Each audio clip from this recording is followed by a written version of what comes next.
चलिए अब आगे बढ़ते हैं हाथी की ओर। पाठ हाथी को बुद्धिमत्ता और उसकी गजब की याददाश्त के लिए सराहता है। ये तो हम सब जानते हैं, पर पाठ और क्या खास बताता है हाथी के बारे में? देखिए, पाठ हाथी के सामाजिक जीवन पर ज्यादा ध्यान देता है, खास तौर पर परिवार और समूह के प्रति इसकी गहरी निष्ठा पर। ये निष्ठा, ये मजबूत सामाजिक बंधन, ये एक बड़ा सबक है।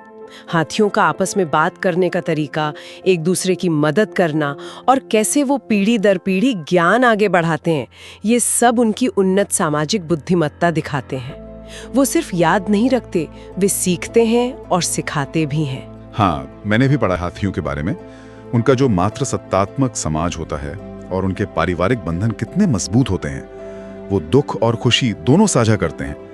ये बात हमें याद दिलाती है कि हमारे अपने मानवीय रिश्ते कितने कीमती हैं, खासकर आज की भागदौड़ बड़ी जिंदगी में। बिल्कुल सही कहा।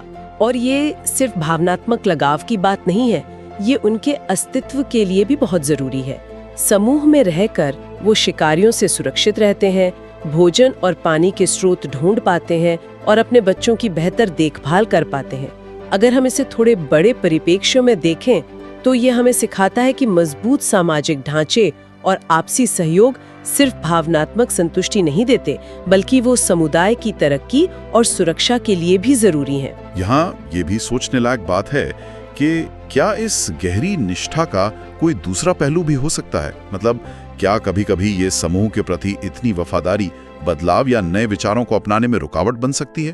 पाठ इस पर कुछ कहता तो नहीं, पर यह सोचने का एक बिंदु जरूर है। ये एक वाजिब सवाल है। हालांकि पाठ इस पहलू पर नहीं जाता, पर यह दिखाता है कि प्रकृति से मिली सीखें भी एकदम सीधी नहीं होती, उनमें भी जटिलताएं हो सकती हैं। हर गुण की अपनी सीमाएं होती हैं, अपना संदर्भ होता है। ठीक है, अब बात करते हैं हिरण की। पाठ हिरण को उसकी सुंदरता और फुर्ती के लिए पहचानता है। इससे हमें क्या सीखना चाहिए? पाठ कहता है कि हिरण अपनी फुर्ती और सुंदरता से हमें याद दिलाता है कि जीवन में गति और संतुलन दोनों जरूरी हैं। यहाँ दो महत्वपूर्ण शब्द हैं, गति और संतुलन।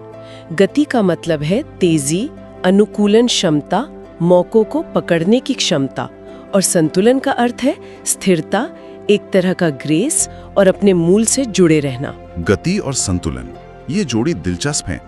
अक्सर हम सोचते हैं कि तेजी का मतलब है संतुलन खो देना, या संतुलन बनाए रखने के लिए धीमा होना पड़ता है। क्या हिरण हमें ये सिखा रहा है कि ये दोनों साथ साथ चल सकते हैं? शायद जीवन की चुनौतियों का सामना करने के लिए यही जरूरी है, जरूरत पड़ने पर तेजी से प्रतिक्रिया देना, लेकिन बिना अपना मानसिक या भावनात्मक संतुलन खोए। हाँ, आप इसे बिल्कुल इस तरह से समझ सकते हैं। हिरण जब दौड़ता है तो उसकी रफ्तार तो अविश्वसनीय होती है, लेकिन उसकी चाल में एक अजीब सी नजाकत और स्थिरता भी रहती है। वो ऊबड़ खाबड़ जमीन पर भी संतुलन नहीं खोता।